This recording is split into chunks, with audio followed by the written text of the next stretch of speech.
Image. Image isn't something that just matters for some Instagram model. Image is really, really important. It guides nations, and we are losing ours. I'll explain. Also, masks, social distancing. How long do you think these things are going to go on? I'll tell you tonight on I'm Right.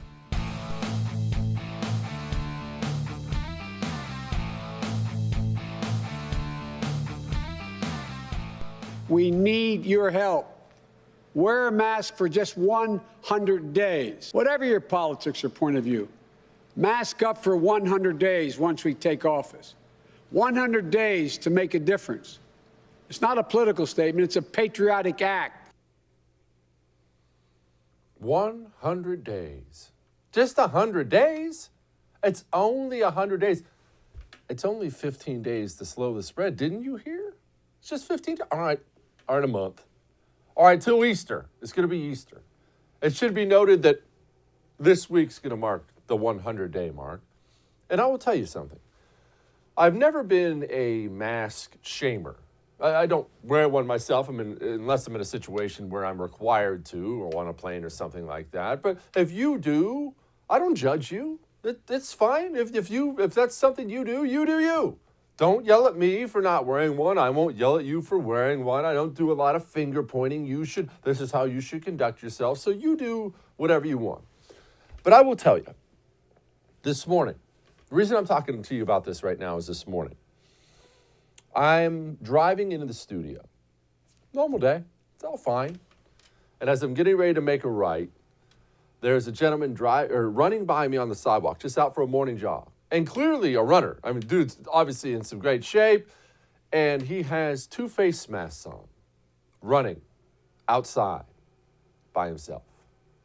Now, this is clearly not some idiot. He's a functional adult, out taking care of his body, going for a jog, running around outside with 2 masks by himself. And it hit me. I know you've all seen this. You've seen the person driving around by themselves with rubber gloves on and a mask. I know it hit me. It's going to be a decade. It's going to be a decade, and there are still going to be people out there walking around, wearing masks, staying 6 feet away from everybody. Where's the hand sanitizer? It's going to be a decade of this now. And remember this. Remember, there's a reason it's going to be a decade. Because once you set somebody down a path, it's difficult to get somebody off of it. Once you set a narrative, it's very, very, very difficult to convince somebody that's wrong. Because the human mind, once you've been marching down this way for so long, the human mind doesn't want to accept you were going the wrong way the whole time. You need to turn around and go back there and go exactly the opposite way. Look, I'll ask this again, as I've asked you 1,000 times. If 6 feet away and lockdowns and masks, if those are what prevent the spread of coronavirus, as we were promised, as the narrative told you it was, as 50% of the country still believes, why aren't people dying in droves in Florida and Texas? Nobody has been able to explain this to me once. Not one person has offered an explanation to me. And I'll tell you something else. Do we find this mentally healthy? Do you really think, whatever your stance on it, whatever you personally do we think it's healthy to have children running around with masks on? I saw it this weekend. I was at a hotel, whole family, beautiful looking family, young couple, 2, 3 kids, all of them under 5, all of them masks on their face. Is that healthy mentally for those children? Oh, here's your mask, Billy, or you're going to die. What are you telling your children when you do that to them?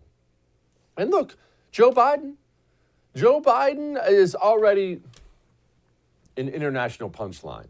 And I actually don't enjoy saying that. As much as I love making fun of President Pudding Brain, it does not give me great joy to know that my president of the United States of America, people snicker about him overseas. You know that, right? You know that's real?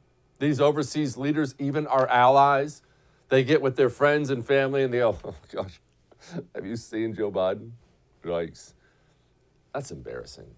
I don't like being a punchline. And he seems to just embrace it. This is Joe Biden on a Zoom call with a bunch of world leaders. Now, do you notice anything different? Look at that. Just hold it up for a second. Do you notice anything different about Joe Biden and everybody else on there? I'll tell you what, one thing you've obviously already noticed is the masks, right? Wow, he's the only one who felt the need to wear a mask on camera. That's how embarrassing the American left is. Yes, that's true. You notice anything else? Go ahead, I'll give you a quick second. Look at the pictures. You notice anything else about that picture that just grades on me? Where's the American flag? Look at all the other world leaders proudly displaying their flag. It's a side note. I'm not going to get off on it, but I will tell you the anti-Americanism that has infected the Democratic Party, it's infected this entire country. It makes me sick, and it's the reason we're in so much trouble. It is. It's the reason we're in so much trouble. People have been raised and educated to despise the country in which they live.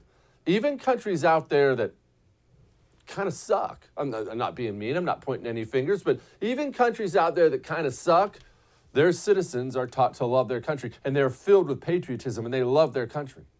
Americans are taught that this place is terrible, that this place is sexist and racist and evil, and colonizers. And the Democratic Party pushes this message over and over and over and over again. Remember when they had to be shamed? Get this. This is not a small thing. The Democratic Party had a national convention and did not display an American flag, not one. Do you realize what that means? Think about all the people that go into planning a big convention, and not one of those Democrats who planned that convention sat back and thought, maybe we should have a flag. I mean, it is for America. Not one of them. Didn't even occur to them. Anyway, but the president, the leader of the free world, sitting there wearing a mask is an example to others. Sadly, it is powerful.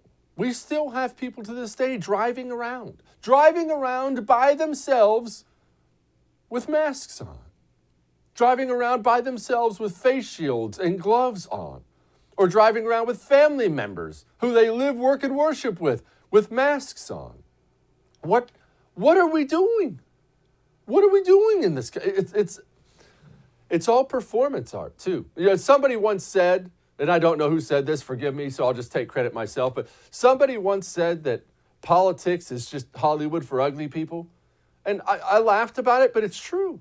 It's absolutely true. And none of this stuff actually matters. Here's Kamala Harris sitting down with Dana Bash on CNN, sitting 90 feet away from each other. Both of those people have been publicly vaccinated, both of them. So what is the point of all this? Is the point to permanently keep people scared and hiding? And please, Mr. Government, just tell me what to do next. What am I allowed to do? I work for you. Just save me. Is that what we're doing? Is that the kind of country we want to be? The kind of country where people live in fear? Even if coronavirus was, and I'm not discounting the fact that it's killed a bunch of people, but even if it was more serious than it is, do we want to live in a nation of fearful people? Do we want to live in a nation where people are so scared to die that they won't live? Do you think that's going to make for a happy, prosperous nation that lasts a long time? Oh, and get this. Before I give you the headline, I want you to imagine something. I want you to picture something, I should say. I want you to picture social distancing and all the ways you've seen that in your life. I want you to picture those restaurant tables set 20 feet away from each other. You can sit in this booth, but not that booth. I want you to picture you buying some groceries, standing on the little footprints. Make sure you sit here, and then when they move, you can stand up here. And I want you to picture all the ways social distancing has been driven into your head. The narrative has been set for the last year. I woke up today, I saw this, I about fell over laughing. This is from the New York Post. You're no safer from COVID-19 social distancing at 6 or 60 feet, study says. Well, wait a minute. I was promised that we were, and I had to sit back and watch you completely reorder Western society based on social distancing. So If that turns out to be wrong, you're going to have to forgive me. I don't need a whoops. Anyway, no. I want people held accountable. I want people held accountable. I want people standing before Congress having to give an accounting of themselves. We are not going to carpet bomb the mental health and wealth of Western society and then at the end of it be wrong about everything and go, oh, well, whoops. Anyway, back to my government job. Not that I want to point any fingers or name any names. Here's Dr. Fauci. I think it's pretty common sense now that outdoor risk is really, really quite low. What the country is going to be hearing soon is updated guidelines from the CDC. The CDC is a science-based organization. They don't want to make any guidelines unless they look at the data and the data backs it up. But when you look around at the common sense situation, obviously the risk is really very low, particularly if you're vaccinated. The common sense situation? We had a virus that attacks the lungs, and we closed down the gyms. What? Making people's cardiovascular system weaker. We had a virus that attacks the lungs, and we closed down the gyms.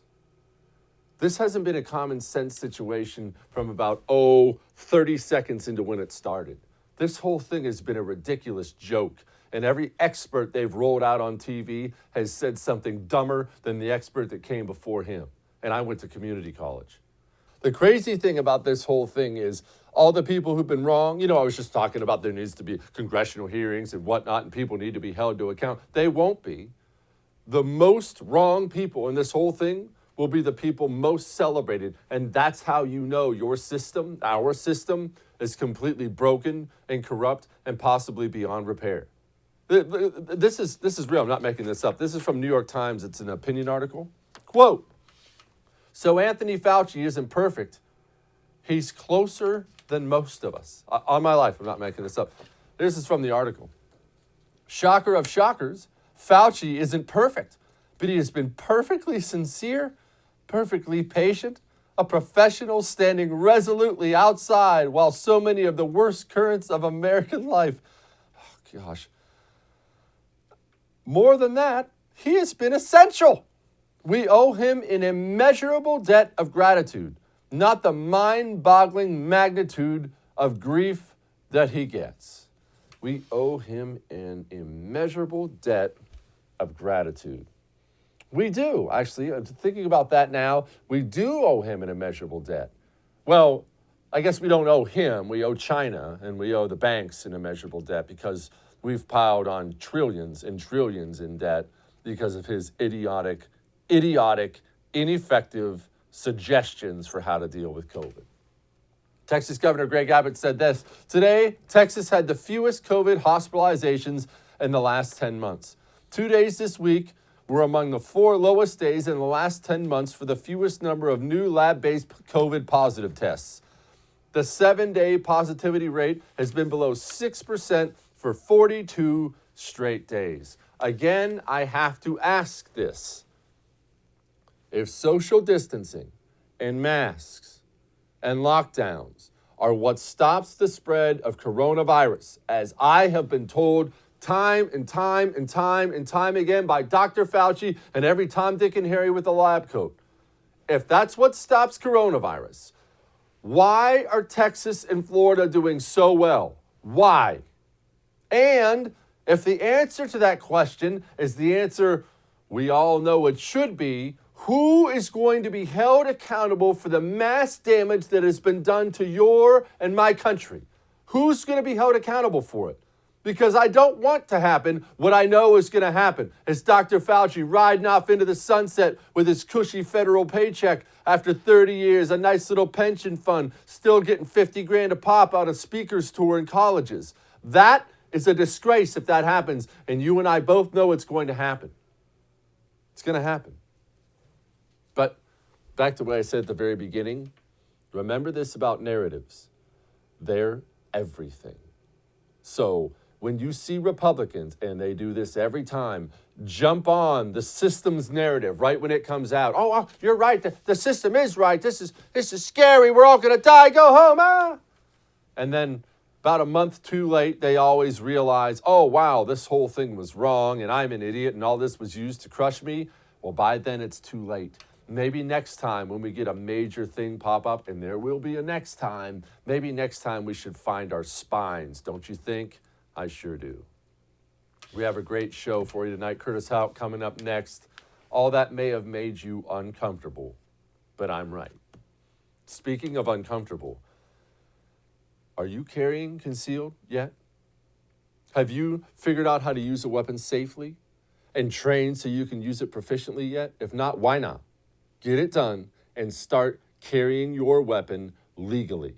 When you carry your weapon, I've been carrying a long time. There are smart, comfortable ways to do this, and there are stupid ways to do this. If you want to walk into some random hunting shop and buy any holster off the rack, you're not going to enjoy carrying concealed. If you do what I do and go to Northwest Retention Systems, you're going to enjoy it very much. Their number one seller is this sweet Scout chest holster.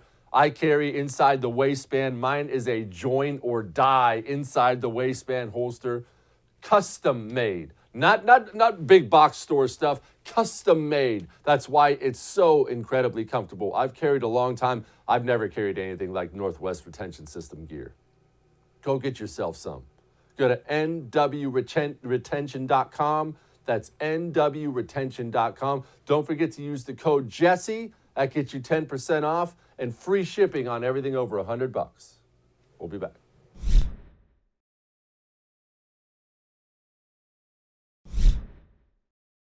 And every one of us knows that young children are not affected by this virus. They're not. And that's a blessing. But as the adults, what have we done with that blessing?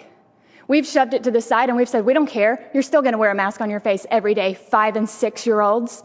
You still can't play together on the playground like normal children, 7 and 8-year-olds. We don't care. We're still going to force you to carry a burden that was never yours to carry. Shame on us. My 6-year-old looks at me every month before I come here and she says, are you going to tell them tonight? Tell them I don't want to wear this anymore. It's time. Take these masks off of my child.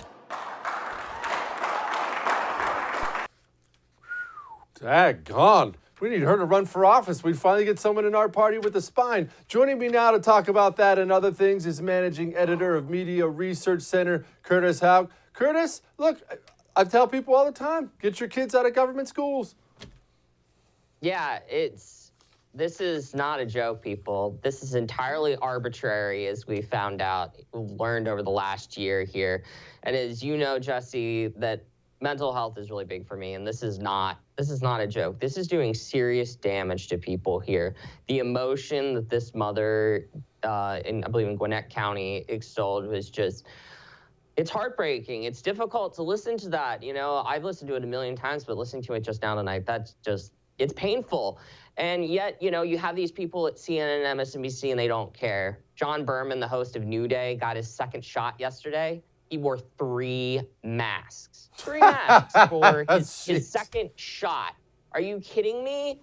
Like, I mean, he's a nice guy, but like, come on, man. That's deranged behavior. You know, almost like Joy Reid saying that even though she's received her second shot, she's not going to be traveling anywhere anytime soon, and that she encouraging people to still wear 2 masks. Jen Psaki today at the White House press briefing was asked by Peter Doocy at Fox, why is Biden the only world leader at the climate change Zoom last week wearing a mask?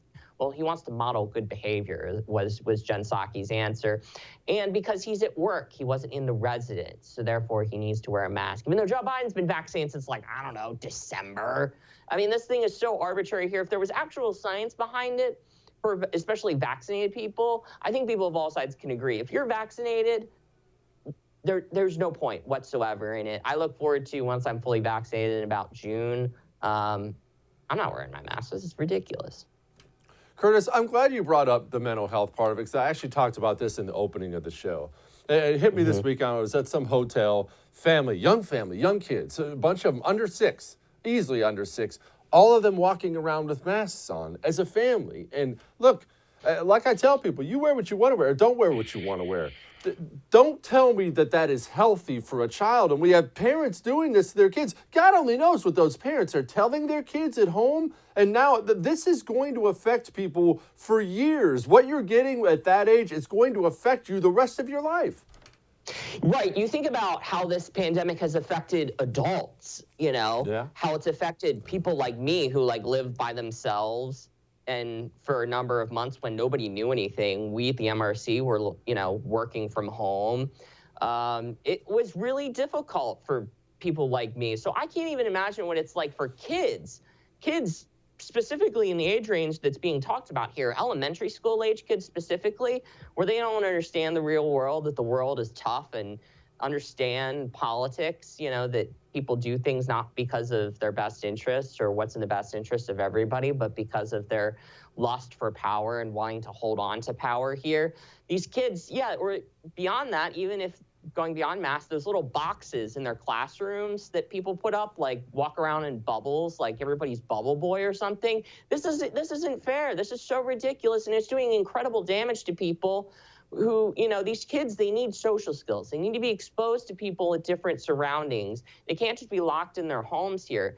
It's abuse what's going on here, and the damage we're going to be dealing with for years and years and years to come. And really, those people that work in child protective services and specifically, family therapy, like the practice that I go to where my therapist is, God bless those people, because they're going to be dealing for years and years and years to come with the PTSD that comes from this. Just the isolation that is, and understanding this mask, trying to explain to a little kid that you have to wear it because if you don't, this virus will get you and kill you. I mean, I've got nothing. Yeah. Look, the only way I mentally abuse my kids like that is by telling them there's a huge monster that eats kids in the attic so they won't ever go up there and hurt themselves. And it's worked like a charm for a while, Curtis. All right.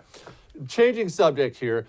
Andrew Cuomo. I would just like to do my favorite thing in the world, as you know, Curtis, and pat myself on the back, because I told everybody and their brother when half the female population on Earth came out and said he was getting too touchy with him, that Cuomo was not going to resign, he wasn't going to go anywhere, and this whole thing was going to blow over in about a week. And now we just have a report out he's the highest paid governor and doing just fine. This is the Cuomo way. That is New York. It is corrupt. It's terrible. The Cuomos have their fingers in all of it and have for a long time. Their dad did it before them. Why are people shocked by this?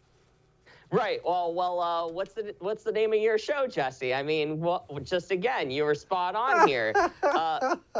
This is like Marion Barry in D.C. after he got caught with drugs. The people still elected him anyway. This is exactly what's going on in New York here. As much as you want, and I hope that the people like Janice Dean are able to convince enough New Yorkers to stand up and do the right thing. I don't see it, because we're still talking about New York. We're not talking about Texas or really any other state in the union. We're talking about New York, all the different people there and the characters there. I still bet Cuomo's going to do pretty well, and that's what the media are doing here by not talking about it. They're talking about Ron DeSantis, another governor up for re-election next year, because they think by talking about him, they can beat him down and destroy his 2022 or 2024 chances and somehow make Nikki Fried a thing in Florida. Whereas, she's not going anywhere. But by not talking about Cuomo, they can help him really skirt to re-election here. And, I think a lot of weak conservatives and other people that just aren't totally that are totally clueless are going to be standing around in November of next year and December of next year, be like, what happened? How did he win by 10, 15 points? Well, this is why. When they don't talk about him and they really undercover what's going on here, and they don't beat the drum, which is what the media did with Donald Trump and Russia for years and years and years. That's the kind of effort that we should be seeing with Cuomo and the media, but we don't. Of course. Curtis Houck, everybody. Thank you, brother. I appreciate you. Anytime. All right. Hear me out. A lot of people don't even know that home title theft is a thing. And I'm not making fun of you. I didn't know. I didn't know until I opened up my phone one day and there's, wait a minute, that's my home title. It was an email. That's my signature on it. What? Your home title is not a piece of paper. It's not sitting in a bank vault as a piece of paper. It's online. And because it's online, These cyber thieves have realized this is the honey hole when it comes to cybercrime. They can hack it easily because it's online. Forging your signature on it is nothing. And then they go hunting. They go hunting for a lending institution. They always find one. They take a loan out against your home, and you start getting bills in the mail. Past due? What, honey, did you take a loan? What? Yes, you did take a loan, and you will pay that loan back. Your home insurance will not. You will, or they will evict you from your home. Or you could just go get Home Title Lock. Home Title Lock will detect any tampering and shut it down like that. Go to HomeTitleLock.com. Use the promo code RADIO. That gets you 30 free days of protection. We'll be back.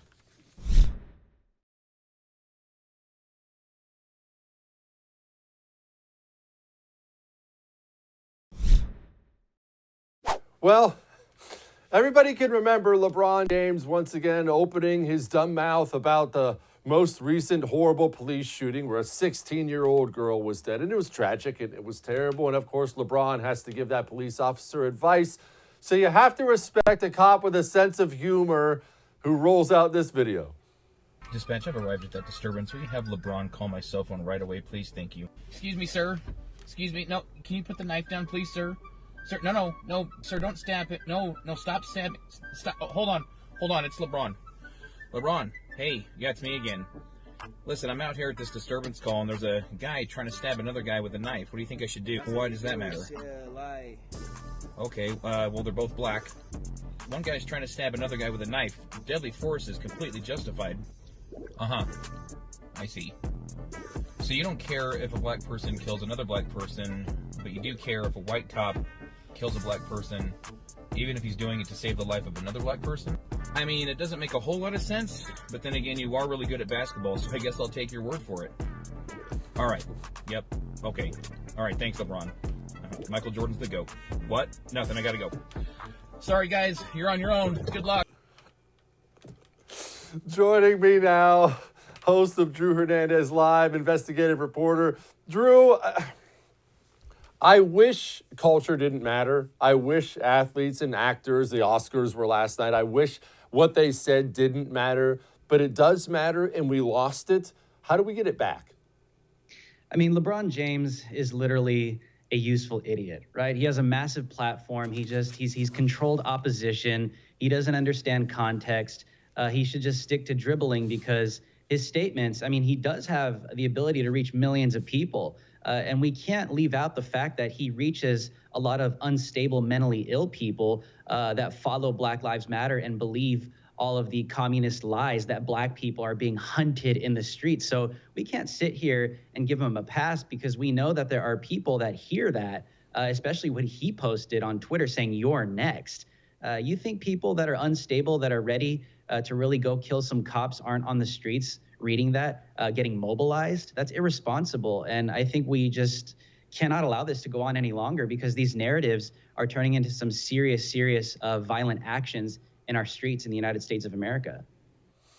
Drew, Oscars ratings last night down massively. I have this wrong, but it'll be pretty close. I believe the numbers from a few years ago were 43 million. I think that was in 2013, down to 8 or 9 million last night. That's roughly what it was. So that's a good thing, right? Not a bad thing?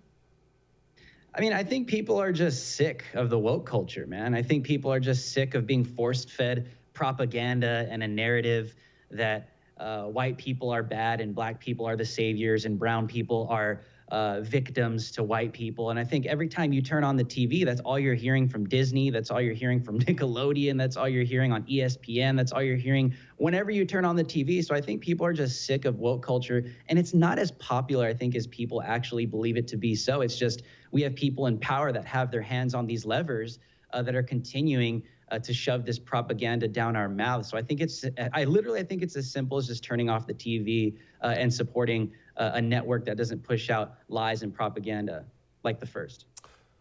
Drew, first of all, I want to show everybody this interview you did. I want people to just watch this and take this in. Here's Drew. We're never going to be satisfied. Black Lives Matter isn't a trend, it's a movement.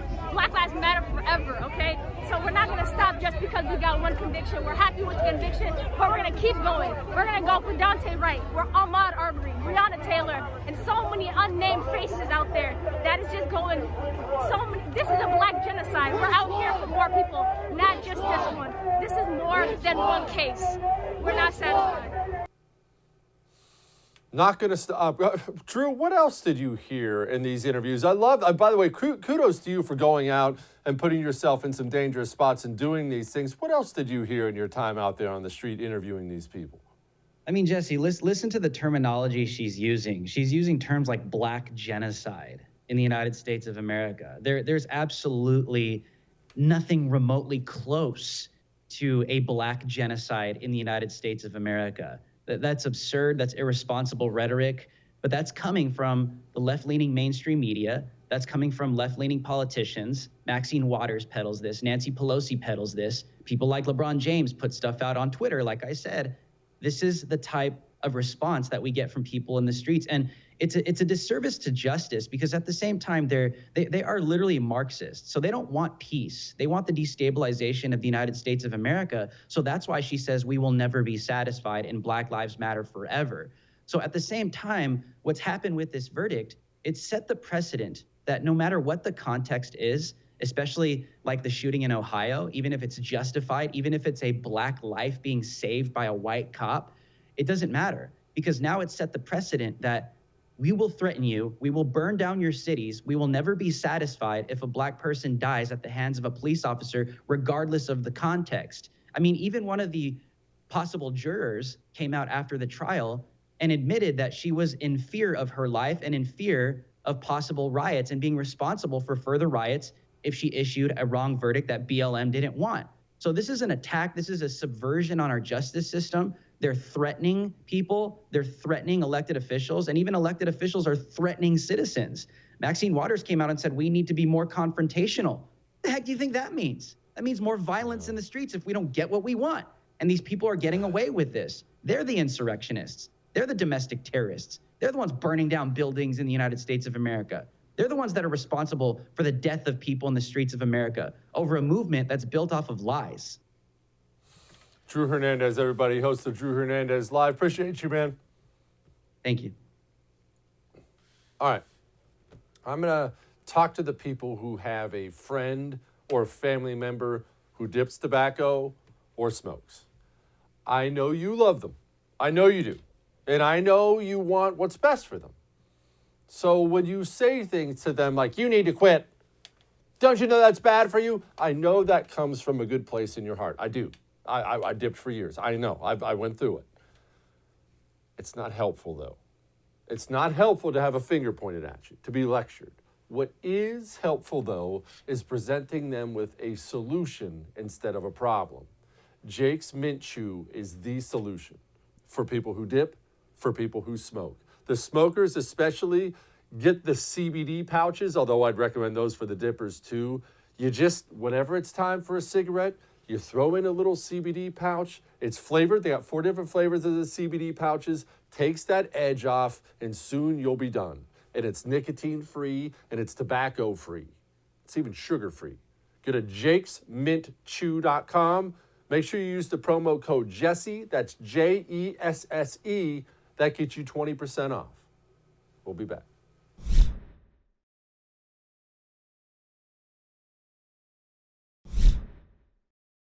Black snow, the thick soot that pollutes Pahokee, Florida. There's Cancer Alley, which is an area along the Mississippi River in Louisiana that's lined with oil refineries and air so toxic in New York's South Bronx that 20% of children have asthma. What do these cities have in common? They're all examples of environmental racism, a form of systemic racism.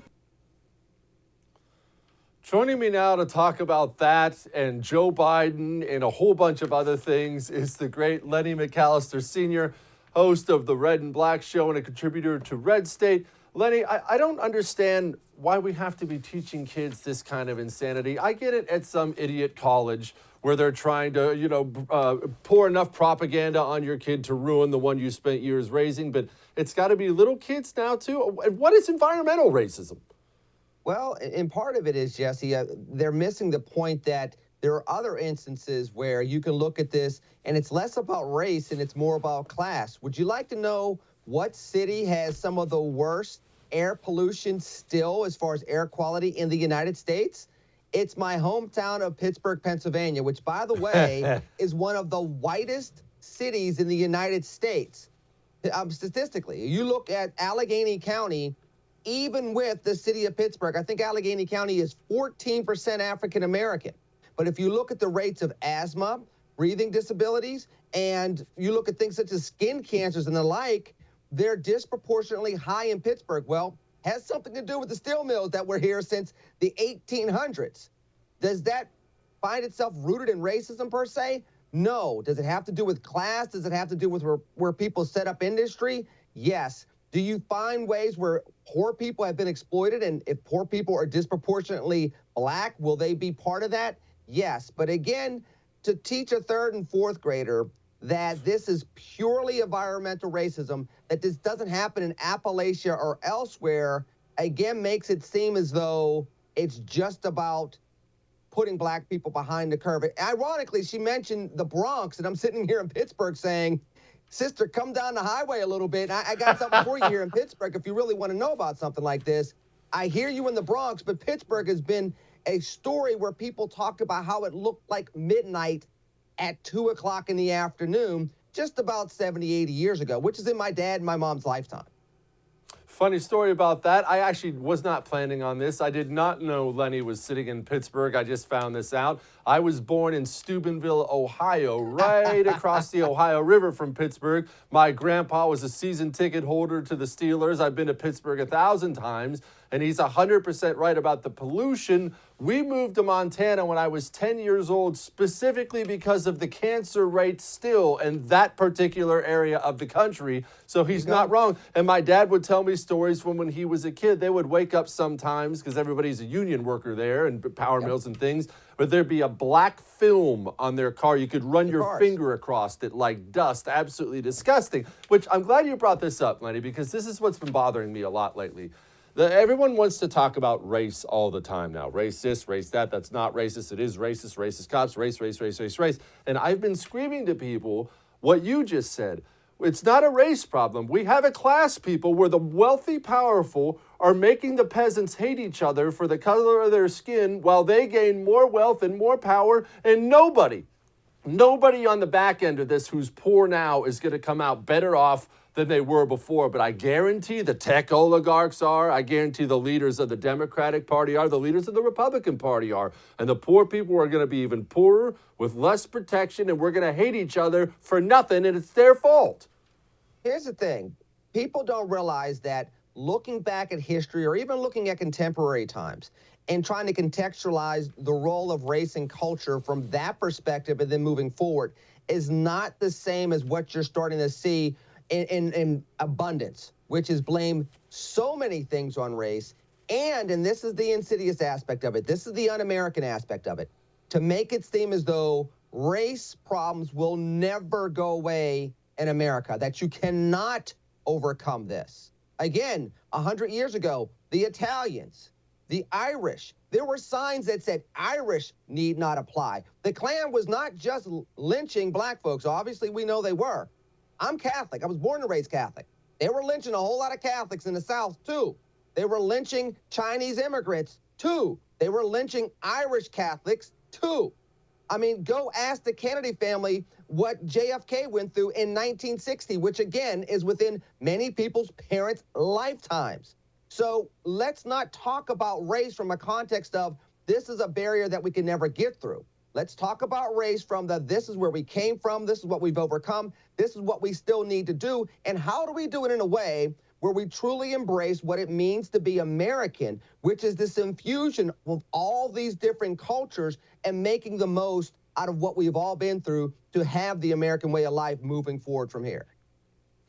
Lenny, I have to ask, we're talking about infrastructure a lot lately. I mean, that's the politics out there now. 2 trillion, 3 trillion, 4 trillion. I mean, the numbers are so big, nobody can actually make sense of a number that big, but it's gigantic. I really get upset about it now because Republicans blew so much money when they were in. I feel like we lost any leg to stand on to point at Democrats now and say, you're spending too much money. Well, we were yelling about Obama spending $800 million, rightfully so, and then we went in and promptly spent trillions every single time. So now when they up it a little, what are we supposed to say? My 1.6 trillion was okay, but your 2 trillion's outrageous. I feel like we lost a lot when it comes to the fiscal stuff. We lost the moral high ground when it came to that. And on top of that, people forget the infrastructure talk was a Trump talking point early in his administration, and people politicized it. Even as we had bridges collapsing in Minnesota, ironically enough, we've been talking about Minnesota a lot lately, but there was a bridge in Minnesota that collapsed. People died. Again, back to my hometown. One of the cities that is literally a city of bridges, has the most bridges in its metropolitan area out of any other city in the world. The rate or the grade that they gave for the infrastructure was a C-, just as recently as a couple of weeks ago. You know, this goes back to, Jesse, when people talk about education, it's not just college educated people that we need. We don't just need college graduates. Somebody has to fix the bridge.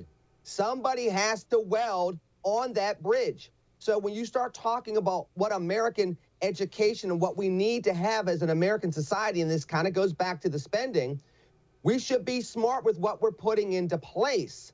Make the argument so that you have these public-private partnerships. But to your point earlier, if you have Republicans who are supposed to be fiscally responsible, not staying on message and staying to principle when it's time to govern, it's great to say it in front of a television camera. What do you do when you get to write the legislation? If you don't do what you're supposed to do by doing right by the American people, you lose the opportunity then, and then you lose the ability to push back effectively now. Lenny, I'm glad you brought this up on the education front. I will tell you, I understand that people, especially in my folks' generation, were thought of, you've got to go to college. Go to college. Everyone has to go to college. If you're a success, you go to college. I teach my kids something different now because the money these welders are making, elevator mechanics, HVAC guys, every rich dude I know is a plumber. He goes to work in an ugly plumbing van and drives home and gets in his Mercedes and takes his wife out for steak every night. I don't think we should be pushing this you have to go to college thing on kids anymore.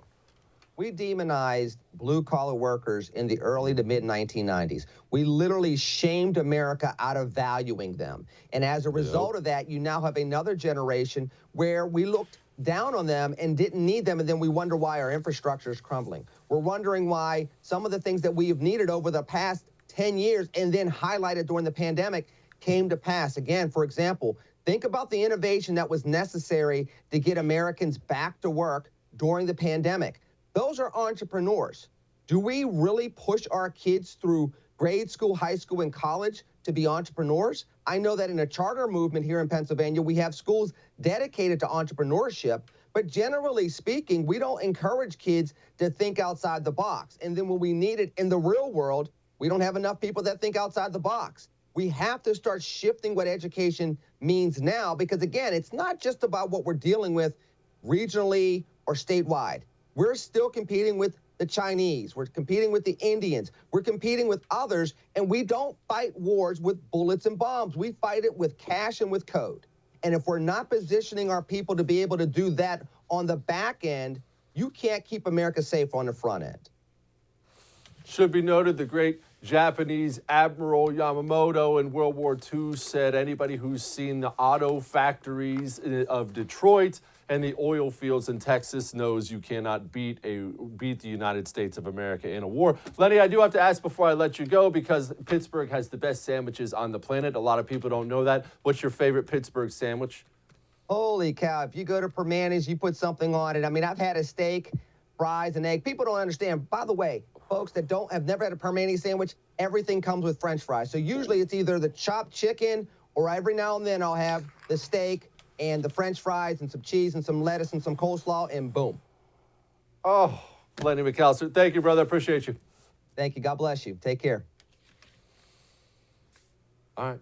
We're not quite done yet.